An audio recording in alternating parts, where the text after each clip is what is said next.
O que é Alien? A cada lançamento que temos da franquia Alien, essa questão sempre vem à tona. Do primeiro filme até hoje, o alienígena assumiu diferentes simbolismos dentro da franquia. Mas algo que permanece constante é o fato de Alien ser sobre tentar controlar o incontrolável. Tanto nos antigos filmes de Alien, quanto nas mais recentes prequels, e até em Romulus, a figura do xenomorfo surge como uma parte incompreensível da natureza. Uma parte que, por fim, se torna a ruína daqueles que, em sua arrogância, a tentam controlar ou manipular. Alien é, em sua essência, uma história de terror cósmico. Porém, o que torna todo esse universo ainda mais interessante é que o horror do incontrolável não se resume ao alienígena. Existe ainda uma outra camada que mantém os seus personagens em um universo de terror. Enquanto estão, por um lado, ameaçadas por aquelas criaturas de natureza extremamente letal, por outro, aquelas pessoas estão sob o comando de uma corporação, uma figura onipresente e de escala inimaginável, uma figura inatingível que está sempre indo na direção dessas criaturas, sempre estreitando o espaço entre a humanidade e o terror do xenomorfo. Ok, Alien é uma franquia nascida no final dos anos 70 e, apesar de ter antecipado muitas coisas, hoje o mundo é diferente, até mesmo o perfil das corporações mudou. Por isso, era lógico que agora, assumindo um formato de série em pleno 2025, a franquia fosse abraçar muito da atualidade, trazer não só novas ideias, mas também novos temas. Com o comando de Noah Hawley, Alien Earth veio com a promessa de trazer uma nova era para a franquia. E apesar de se desprender de muitas das ideias apresentadas por Ridley Scott nas prequels, ela acompanha atualizações que já vinham sendo feitas ao longo dos filmes anteriores. No Alien de 1979, por exemplo, a corporação era uma figura sem rosto, uma presença reforçada apenas pelas inúmeras logomarcas por todos os lugares. E de fato, isso era comum quando se falava no mundo corporativo tradicional. Depois, em Alien Ressurreição, em um mundo já pós-Guerra Fria, veio a proposta do poder nas mãos de um complexo militar industrial, que explorava cobaias humanas para criar armas em experimentos bem terríveis. Até que veio Prometheus, numa era de ascensão de empresas de tecnologia e grandes nomes da indústria apresentando as suas ideias nos famosos TED Talks, uma tendência que Peter Weyland não deixou de seguir. E o cenário corporativo de hoje, eu diria que é meio que uma continuação daquele que refletiu ali em Prometheus. Hoje temos as Big Techs como entidades onipresentes na vida cotidiana, com cada vez mais poder e mais controle sobre diferentes aspectos das vidas das pessoas. E com esse cenário veio também a figura do empresário celebridade egomaníaco. No futuro de Alien Earth, vemos a Terra dividida em territórios que pertencem a 5 grandes corporações extremamente poderosas. Em determinado momento, é até sugerido que não existem mais governos, apesar de nações ainda serem mencionadas nos filmes anteriores.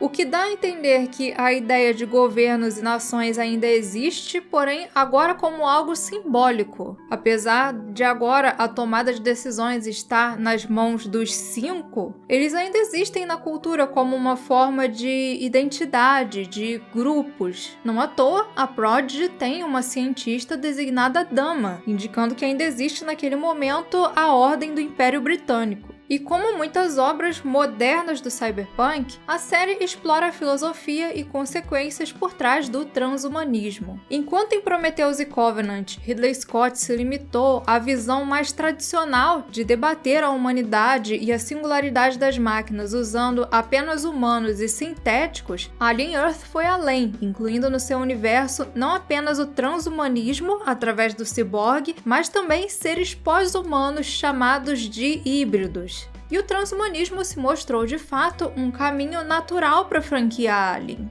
considerando que hoje existem esforços reais de tecnologias sendo pensadas para transcender a condição humana. O empresário Brian Johnson, por exemplo, se submete a diversos procedimentos experimentais e segue uma rotina extremamente regrada em uma tentativa de combater o envelhecimento. Elon Musk, com a Neuralink, busca criar uma interface cérebro-computador capaz de aprimorar as habilidades mentais e físicas dos seus usuários. Já a Alcor Life Extension Foundation, baseada no Arizona, tem atualmente cerca de 250 corpos mantidos em criopreservação, pessoas que se submeteram ao processo na esperança de um dia poderem ser trazidas de volta com a ajuda da tecnologia. No Vale do Silício, o transhumanismo é religião, e sendo Boy Cavalier uma sátira dessas figuras, faz todo sentido que seu projeto tenha ideias transhumanas, em especial a ideia de superar a morte. E é assim que ele cria então os híbridos, que são crianças em estado terminal que têm as suas mentes transferidas para esses corpos sintéticos adultos. Algo que inicialmente parece o projeto altruísta de um garoto gênio, né? Permitiria àquelas crianças agora terem vidas mais do que longas. Elas poderiam viver para sempre, em corpos mais fortes, que não envelhecem, que não adoecem e com capacidade de aprendizado extraordinária. Porém, ao longo da série, toda a jornada de Wendy e dos híbridos é focada na descoberta de que, na verdade, eles eram para o garoto gênio nada mais do que portfólio, seres que tinham sua mente e corpos controlados pelo sistema, traumas ignorados, memórias apagadas sem consentimento, mentes constantemente vigiadas e pessoas que têm a sua identidade ignorada. If I'm not human, what am I? E então, no fim, a conclusão que a série nos dá é que eles eram como fantasmas na máquina. Sim, aquelas crianças do início estavam mortas. Uma dica que a série dá lá no início, quando o processo de transferência se assemelha a um velório, e depois ela ainda desenha, nos mostrando os túmulos das crianças. Porém, não se trata de fantasmas como das antigas histórias de Casa Mal-Assombrada. Alien Earth é uma história de casa mal-assombrada moderna, então os fantasmas são seres pós-humanos com conexão com todo o sistema da casa, que obviamente é smart. No fim, na parte humana, nós vemos todo um desenvolvimento de um conflito entre criação e criador. Uma guerra entre humanos e pós-humanos que termina com os híbridos no controle. Se trata de uma evolução. Tá, mas então onde entra o alienígena no meio disso tudo? Pera que antes de comentar isso que pode ser um problema, eu quero falar antes de solução. No espaço, a humanidade encontra a sua ruína, mas na Terra está o seu conforto. Poético, né? Pois é, mas é fato que só aqui na Terra nós temos essa que é a evolução das vestimentas, a Insider. A Insider é a marca para quem busca se vestir de forma inteligente, com conforto térmico e praticidade, mas sem abrir mão do estilo e de um bom caimento. Na loja da Insider você encontra diversos modelos extremamente versáteis, com diversas opções de cores e tamanhos, além de novidades, como é o caso do vestido chemise. O chemise é um vestido com tecido Future Form, um material leve, respirável e que nem precisa passar. É um vestido que não marca e que te deixa elegante para qualquer situação. Quer saber o melhor? Nesse mês do cliente, o site está repleto de preços especiais e somando o desconto do mês do cliente com o nosso cupom PANDORA, os descontos podem chegar a até 50% off. E aproveita essa oportunidade, já que você não precisa nem ir para outros planetas para encontrar as melhores peças da galáxia. Basta acessar o link na descrição. Mas agora, voltando para nossa Terra de 2120,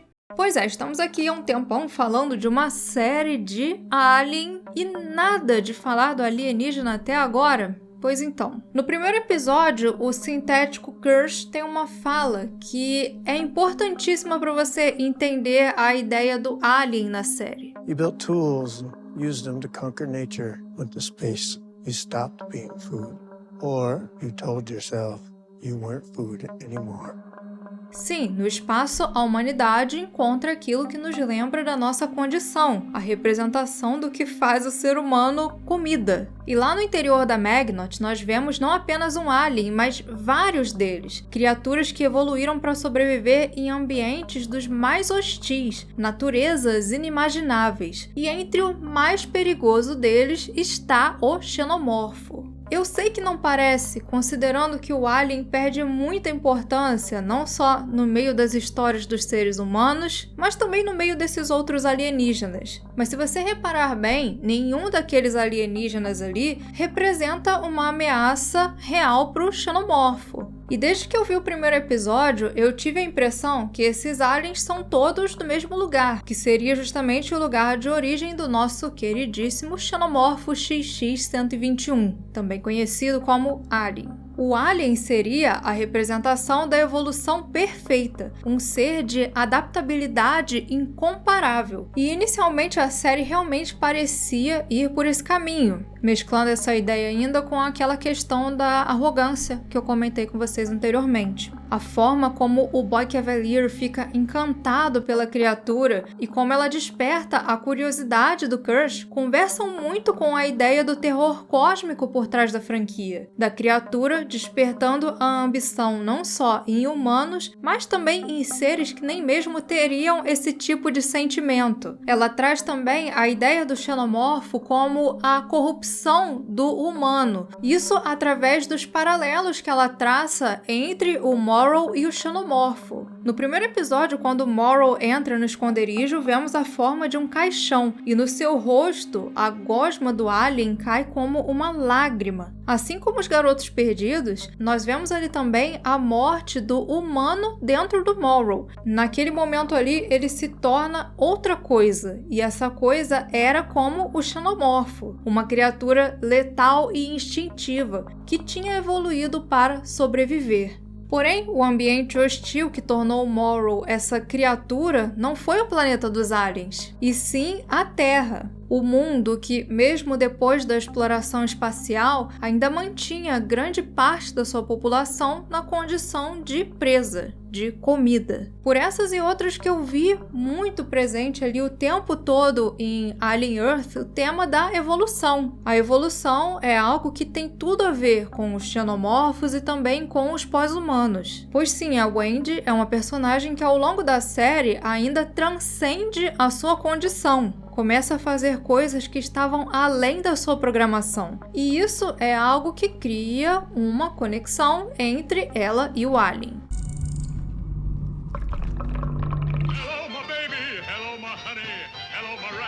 Pois é, a coisa chega a um ponto em que a Wendy começa a emitir sons que permitem a comunicação com o xenomorfo, algo que até nós vemos no episódio 5 que a Teófilos também consegue fazer. Porém, ou melhor, ainda existem dois caminhos possíveis nessa relação. Ou a Wendy estava controlando os aliens, ou os aliens controlando a Wendy, dando a ela a ilusão do controle. E, assim, seja qual fosse o caminho escolhido, faria todo sentido que a série explorasse algo que já é um tema dentro da franquia, que é o terror de tentar domar o indomável. Confesso que eu passei toda a temporada esperando o momento em que, seja qual fosse a relação ali de controle entre o Wendy e os aliens, isso fosse se voltar contra ela de alguma forma, fosse começar a oferecer um perigo real para ela. O problema é que a série não parece nem um pouco preocupada com isso no momento. Com mais dilemas que parecem saídos de uma prequel de Blade Runner e cenas que estão gerando a impressão de um Alien Pet, Alien Earth teve uma primeira temporada cheia de promessas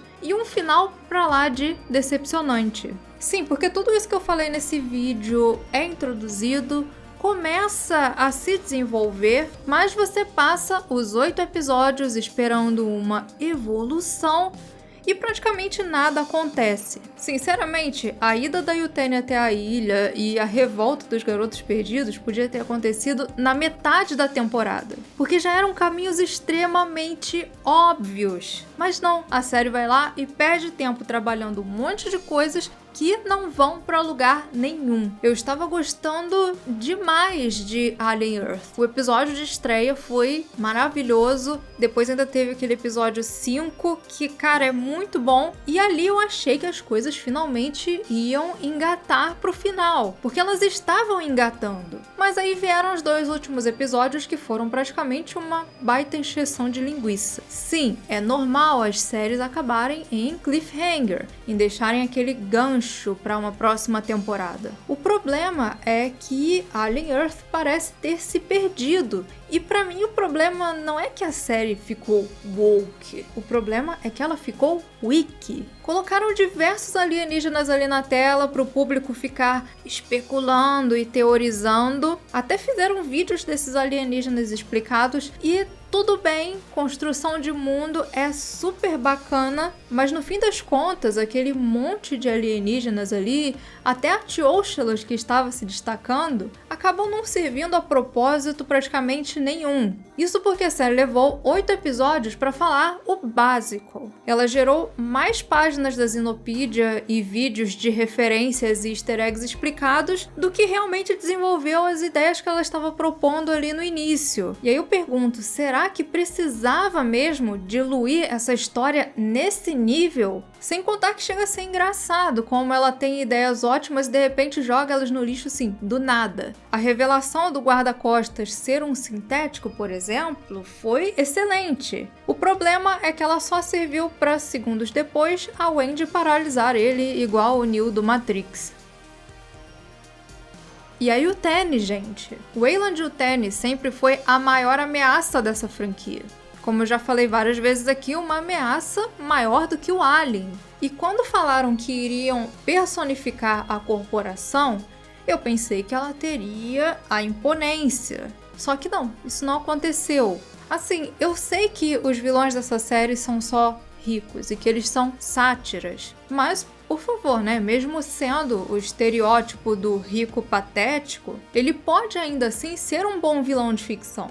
Nós vemos isso no Zorg lá do Quinto Elemento. Por fim, ainda tem os Garotos Perdidos, que, apesar de serem mais Blade Runner do que Alien, ainda eram um conceito muito bom. Tudo bem a franquia abraçar ideias novas. Eu entendo que várias pessoas estavam estranhando os adultos agindo como crianças. Era uma coisa estranha mesmo, mas que eu atribuo mais a uma falha da ideia em si do que da execução. Porque assim, o trabalho do elenco como Garoto Perdido foi excelente. Eles realmente causaram a aversão que tinha que ser causada, dos adultos agindo de uma forma extremamente infantilizada. E assim, faz total sentido no fim das contas o nosso cérebro não aceitar isso, porque são coisas sem definição, fora de qualquer conceito que nós temos construído na cabeça. E a carga dramática em cima desses personagens está justamente nisso. Eu tenho uma alma, o que eu sou? Até a Wendy/Marcy é uma personagem muito boa,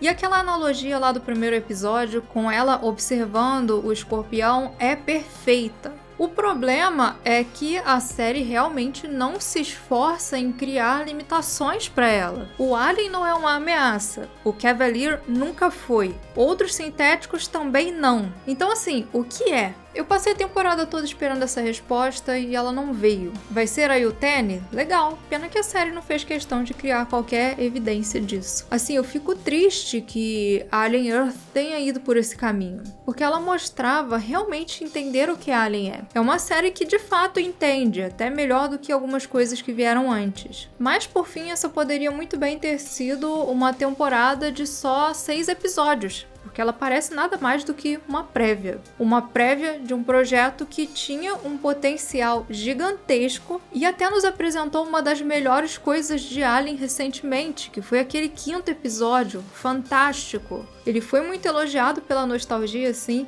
mas, cara, ele é muito mais do que isso. Ele tem um suspense muito bacana, que vai crescendo com o tempo. Aquela tripulação ali tem uma dinâmica muito boa, ao mesmo tempo que lembra a galera da Nostromo, eles são uma coisa totalmente única, e ele até aproveitou os alienígenas melhor do que os outros episódios da série. Ali eu me senti realmente inserida nesse universo. Eu veria um filme só dessa tripulação. Mas infelizmente essa foi a melhor parte de uma série que não soube aproveitar o que ela tinha. Se ainda dá tempo de corrigir as coisas, não sei, sinceramente. Se tiver uma temporada 2 eu vou ver, com certeza. Porém, esses 2 últimos episódios me causaram a sensação de que ela não sabe pra onde quer ir. E assim, isso definitivamente não é bom. Enfim, essa foi a minha opinião sobre a primeira temporada de Alien Earth. Comentem também o que vocês acharam, os pontos positivos e negativos. E antes de encerrar, um agradecimento especial aos primeiros imediatos Gortaina, André Oliveira, Guilherme Ian, Vitor Procópio, Alexandre Hausen e Marco Marcos, o pessoal da Ponte de Comando, Saren, Daniel Souto e Pedrox, e os oficiais de ciências Alex Valois, Lucas Ferreira, Rafael Medrado, Santiago e Jinx, pessoas essenciais na nossa missão de levar a ficção científica por todas as galáxias.